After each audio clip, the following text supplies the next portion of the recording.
पश्चिम मिदनापुर के घाटाल में school programme के दौरान थाना प्रभारी यानी ओसी शंख चट्टोपाध्याय की एक टिप्पणी पर विवाद खड़ा हो गया है। कार्यक्रम में ओसी ने समाज में लड़के लड़कियों के भागने की घटनाओं पर बात करते हुए कहा, एक लड़की को 5 बार रेस्क्यू किया है, क्या आपकी बेटी भी दूध की धुली है? उनकी इस बात पर सोशल मीडिया पर बहस शुरू हो गई है। कुछ लोग इसे सच्चाई बता रहे हैं तो कुछ इसे अपमानजनक कह रहे हैं। अब सवाल उठ रहा है कि क्या पुलिस अधिकारी को इस तरह बोलना चाहिए था या नहीं।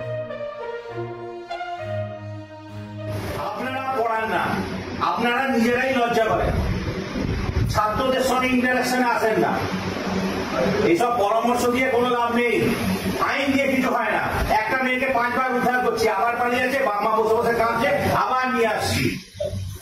বাবা মারা এখানে বলছিলেন না আগের বক্তায় যে আমরা কি করছি, হোমে পাঠাচ্ছি, হোম থেকে বাবা মা হাতে পায়ে ধরে হোমের যে সুপার আছে তার কাছ থেকে নিয়ে আসছে। আমার মেয়ে ধোয়া তুলছে বা তার কোনো দোষ নেই, ওই ছেলেটার দোষ, ওই ছেলেটার দোষ। কিন্তু তার মা, মেয়ের মা আর মেয়ের পাশের বাড়ির বৌদি বিকালবেলায় যখন ওই পাড়ায় বসে রকে আড্ডা মারে না, ওরাও আড্ডা মারে, মেয়েরাও আড্ডা মারে, তখন শুধু সেক্স এবং পরের বাড়ির ছেলেটি নিয়ে আলোচনা করে এবং তার জন্য কচি কচি মেয়েগুলোর মাথাটা নষ্ট হচ্ছে, তারা পালাচ্ছে।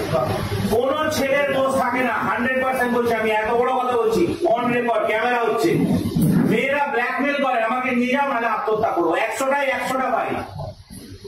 ছেলেগুলো ভয় পায় যে মেয়ে নিয়ে পালালে বাবা 10-15 দিনে জেল থাকবো, আর মরে গেলে তো 3 মাস। কারণ বাবা মা তখন চলে আসবে, আমার মেয়ের কোনো দোষ নেই, আমার মেয়ে ধোয়া তুলসী পাতা, প্রতিদিন নারায়ণ ঘট পশ্চিম পুজো করতাম, এই ছেলেটির দোষ। অফ দ্য রেকর্ড বলছি, এটা বাস্তব কথা। আমরা হাঁপিয়ে নিচ্ছি, বিশেষ করে পার্টিকুলারলি আমি বলছি, আমি এই ডিস্ট্রিক্টের বিভিন্ন আজকে 15 বছর চাকরিতে বিভিন্ন থানায় চাকরি করেছি। এই ঘাটাল সাব ডিভিশনের মধ্যে নোংরা সাব ডিভিশন আমি দিই, এত নোংরা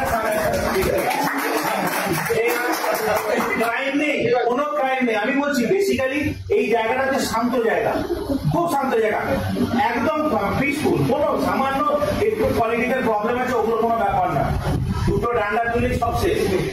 যারা মার্ডার করে, যারা খুনি ডাকাতিয়ার, 1 দিন 2 দিনের মধ্যে ধরা পড়ে যায়। প্রবলেম হচ্ছে এখানে মেয়ে বানানো, বউ বানানো, আর কোনো প্রবলেম নেই কাটালে।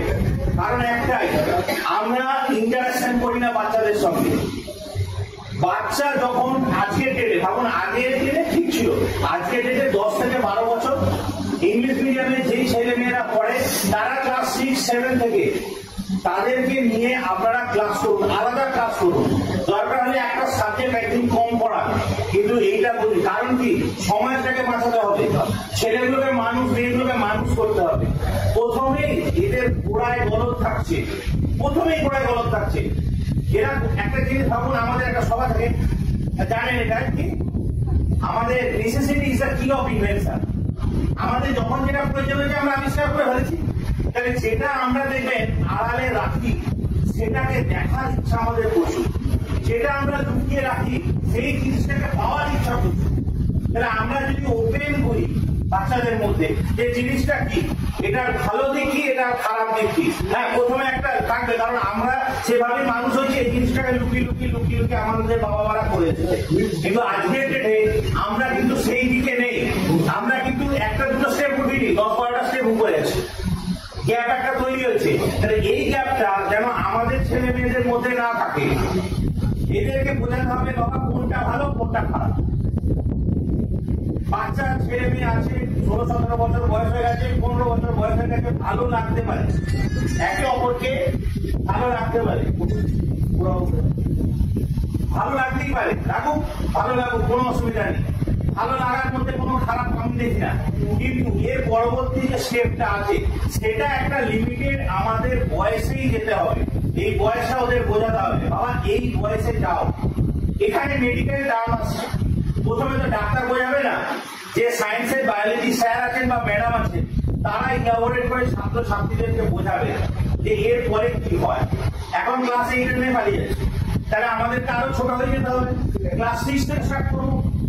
ক্লাস 6 থেকে আমরা একটা পিরিয়ড করবো, যে পিরিয়ডে আমরা এদেরকে বোঝাবো যে কোনটা খারাপ কোনটা ভালো।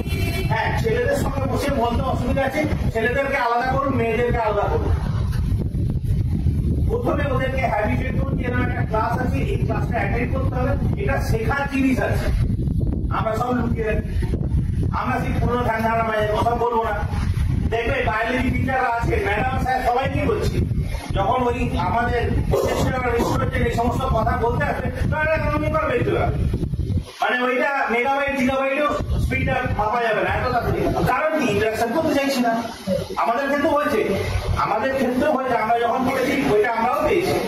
কিন্তু আজকে ডেটে আমি হয়তো স্যার বা ম্যাডাম হলে না আমি এটা আমিও বলতাম, আমি না বলছি দোষের কিছু নেই। কিন্তু আমি যেহেতু পুলিশ বাই ডিফল্ট, আমরা হচ্ছে সমাজের সেই একটা জন্তু, যে জন্তুটা সমাজের নোংরাটা দেখতে পাই।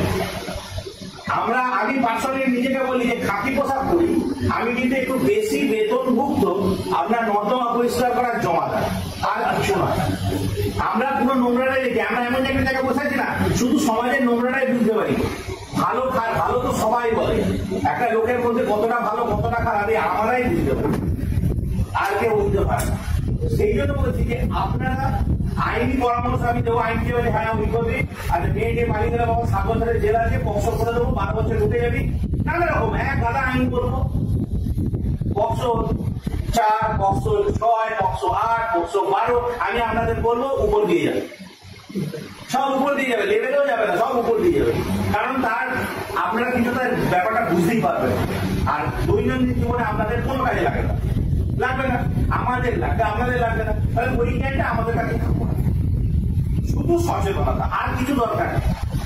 আমার একটা বক্তব্য, আপনারা সবাই স্যার মানে আপনারা অভিভাবক হয়ে গেছেন, সবাই আপনাদেরকে খুলে আসতে হবে। প্রথমে খারাপ বলবে, সমাজে খারাপ বলার লোকই বেশি আছে।